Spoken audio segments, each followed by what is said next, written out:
Hello, my name is Dominic Berry. I'm in a cold flat in the north of England and I'm here to speak about Mortal Kombat Armageddon and what I think are the 4 worst things and the 4 best things about this game. It is a game that I love. I really love it. Not as much as Mortal Kombat Deception, the one which came before that. But the PS2 era of Mortal Kombat isn't as well remembered and as well celebrated as I think it should be. I've said in a previous video that I think Mortal Kombat Deception is the best in the series up to this date. It is so good. But what do I think of Armageddon? I'd love Deception so much. I'd been so excited and bought Armageddon on the day of release. I'd been so full of anticipation. Well, what do I think is the 4th best thing about this game? Well, the 4th best thing, in my opinion, is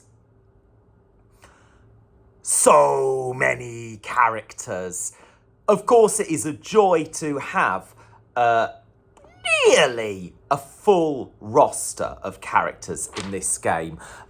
If there's someone you've loved from a previous game, even someone from Mortal Kombat 4 or 5 who hasn't been that celebrated, you get to play as a version of them here. But the 4th worst thing about this game is they could have been better realised, the different characters. There's loads of them, but they play really similar to each other.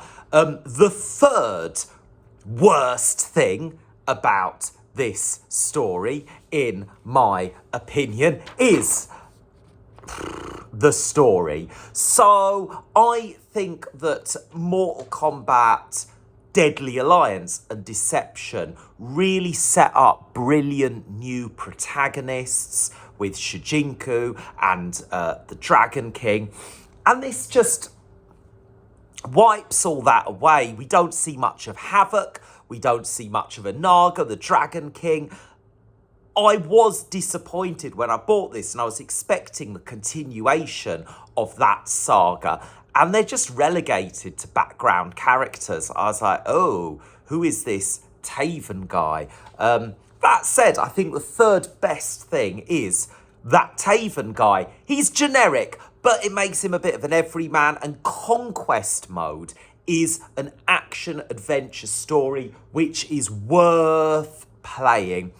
I don't think it's as good as Shaolin Monks. If you've ever played the Shaolin Monks game, it's similar to that. Bit God of War, a bit not quite open world, but a lot to explore with wave upon wave upon wave of grunts that you beat up, and it's exciting. It's exciting, and I do think the story, I'm not going to spoil it, but Scorpion, the character Scorpion, I think has a particularly good role in the Conquest story. I think Sector, the cybernetic ninja, is good. I think Sonya is good. I think several of the...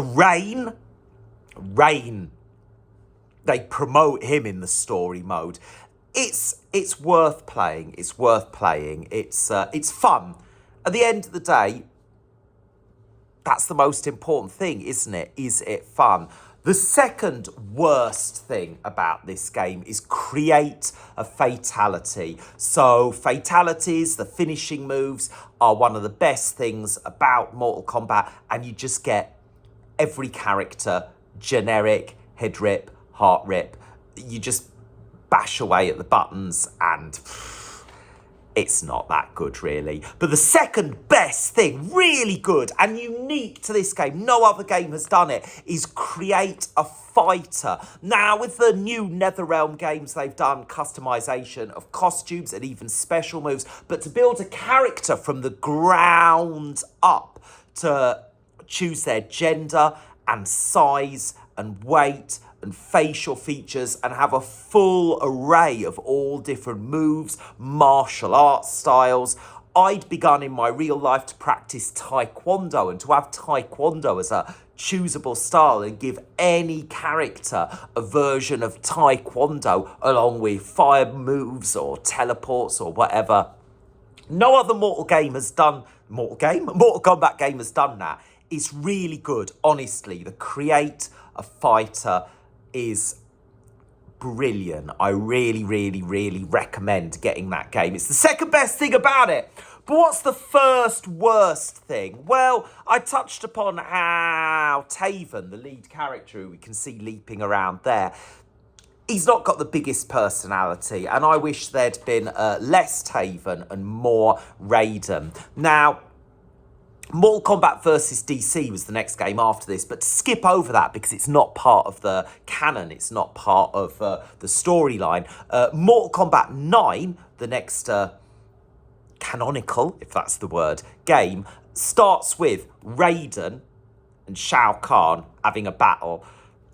I wish that they'd made Dark Raiden the protagonist of this. I think that the worst thing about this game is how just everything seemed out of nowhere. I had no idea after the brilliance of Deception, no idea that we were nearing the end of this era. This does not feel like we're nearing the end of an era. This feels like Mortal Kombat at its height.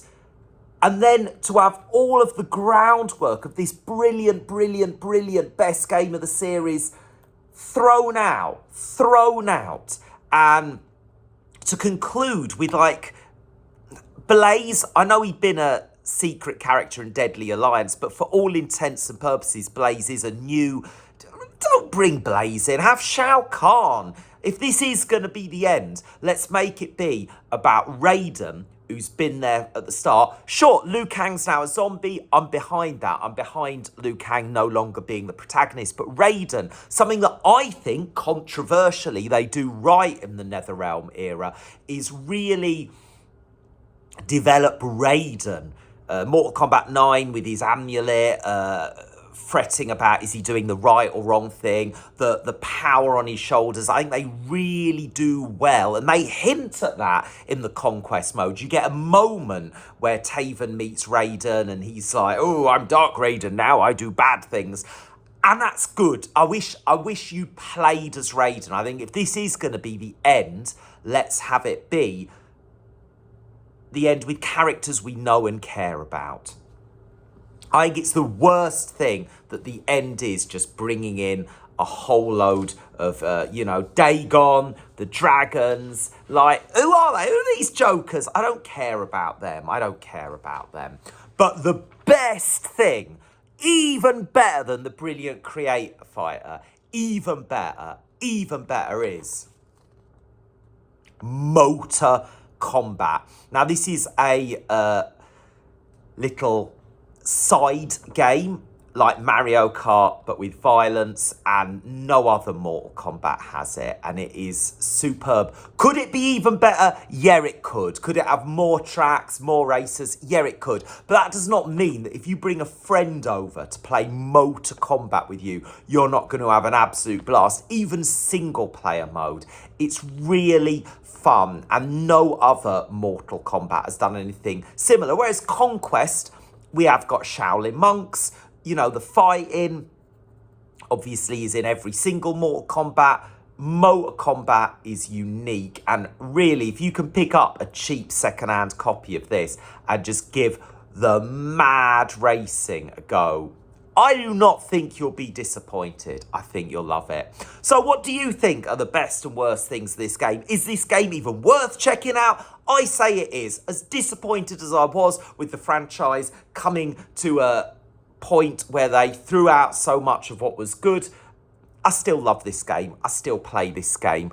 I'm going to make a video about Deadly Alliance, which I'm going to do a similar one to this, what I think are the best and worst things of this game. What's your view on the 3D era of Mortal Kombat? I'd love to hear what you reckon in the comments section. Thanks for watching. Please stay warm. It is not warm in the north of England. Have I ever mentioned that? Take care. See you next time.